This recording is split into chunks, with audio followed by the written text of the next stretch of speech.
The Righteous Land.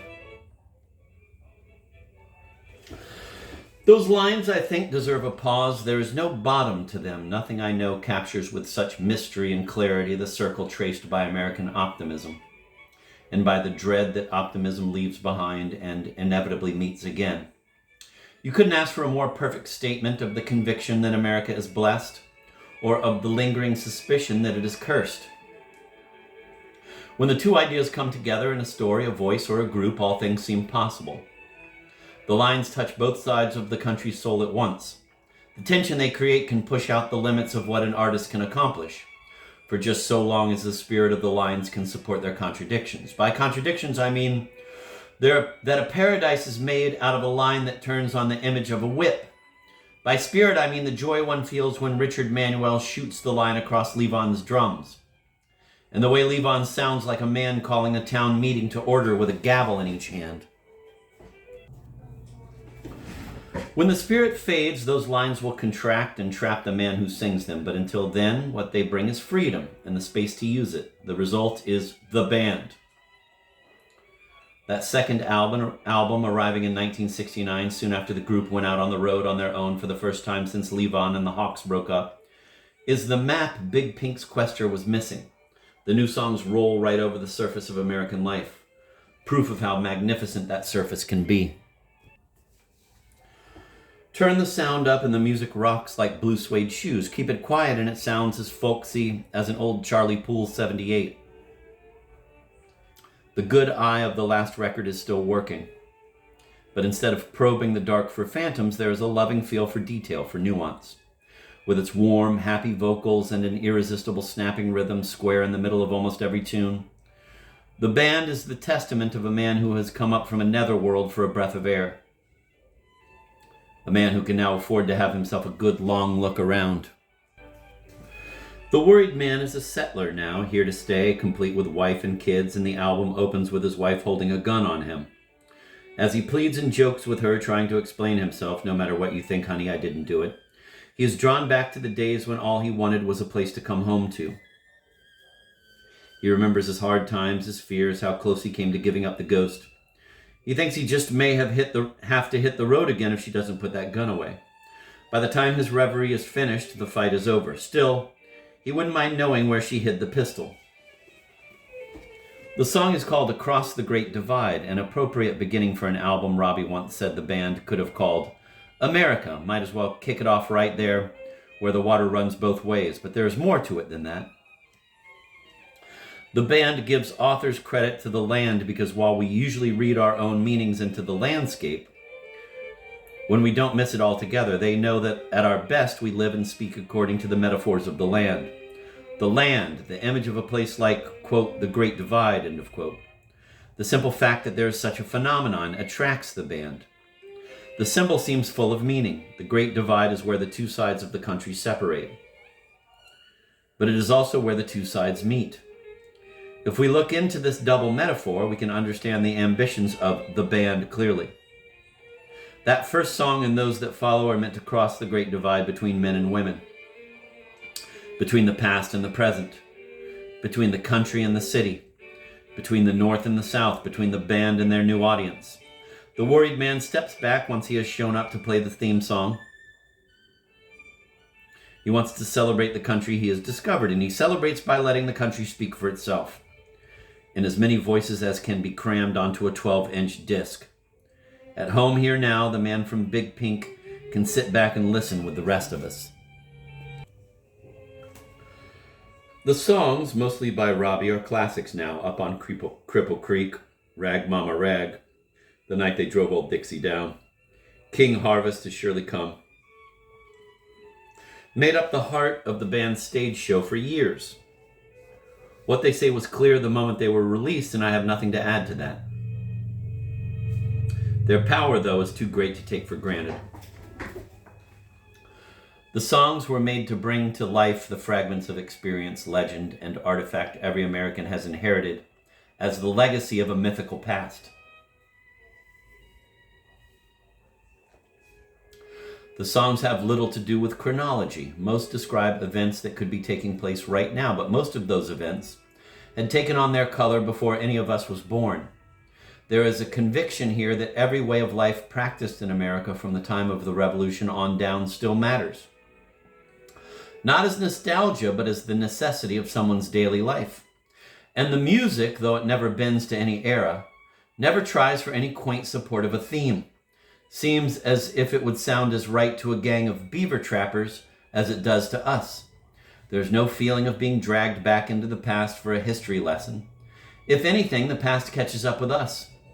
Robbie puts his stories on the surface, but they hit home because they draw the traces of that legacy out of each of us, bringing them to the surface of our own lives.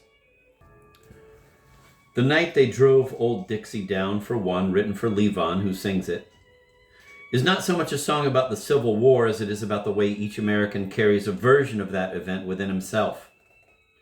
In this case, it is a man named Virgil Caine, who makes no claim to speak for anyone else, but something in his tone demands that everyone listen.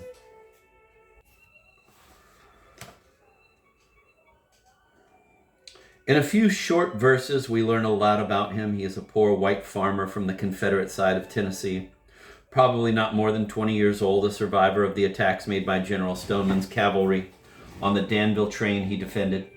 With the war over, a glimpse of Robert E. Lee is worth as much to him as the memory of his brother, who died fighting for the sense of place Virgil Caine's war was all about. He wants us to understand that the war has cost him almost everything he has. It is hard for me to comprehend how any Northerner, raised on a very different war than Virgil Caine's, could listen to this song without finding himself changed. You can't get out from under the singer's truth. Not the whole truth, simply his truth. And the little autobiography closes the gap between us. The performance leaves behind a feeling that for all our oppositions, every American still shares this old event, because to this day, none of us has escaped its impact. What we share is an ability to respond to a story like this one. The scope of the album, Words and Music, is astonishing. In King Harvest, probably Robbie's greatest song, we meet a man who might be Virgil Caine's grandson or our contemporary, you can't tell. He works that same farm, but it fails and sends him into the bitter mills of the New South. When times are slow, the mills shut down and he runs into the arms of a union, hoping for one last chance. Yet wherever he is driven, he carries his roots with him like a conscience. He cannot escape the feel of the land any more than we can escape its myth. King Harvest is the last number on the album. Like Dixie or the desolate Whispering Pines, one of Richard Manuel's 2 contributions, the song is optimistic only because it is so full of desire. It goes against the usual playful, rocking grain of the band, giving the music the tension it must have if it is to work as a version of our own roots, of our own conscience. The distance between those songs of struggle is marked by a set of easy, honest affirmations that can be summed up in a dozen lines, but perhaps best by this one, quote, Life has been so good to us all, end of quote. Jawbone, the band's unregenerate thief, would say yes to that. Certainly the trucker and his semi-pro girlfriend down in Lake Charles would, along with the little boy and his grandfather in When You Awake and the tired sailors of Rockin' Chair.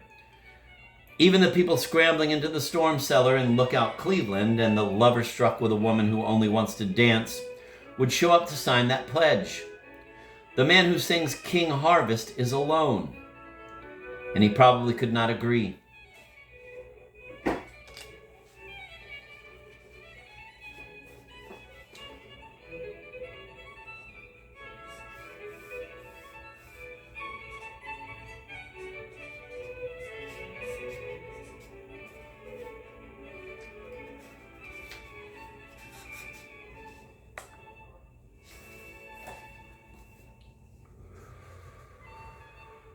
With that last reservation ahead of us, we ride down the Mississippi out to California, through the Midwest of Virginia, back again to Canada. We listen to fiddles, what sounds like an amplified Jew's harp or rock and roll band, laughing horns, good guitar, yodels, sniggers, snorts, and moans.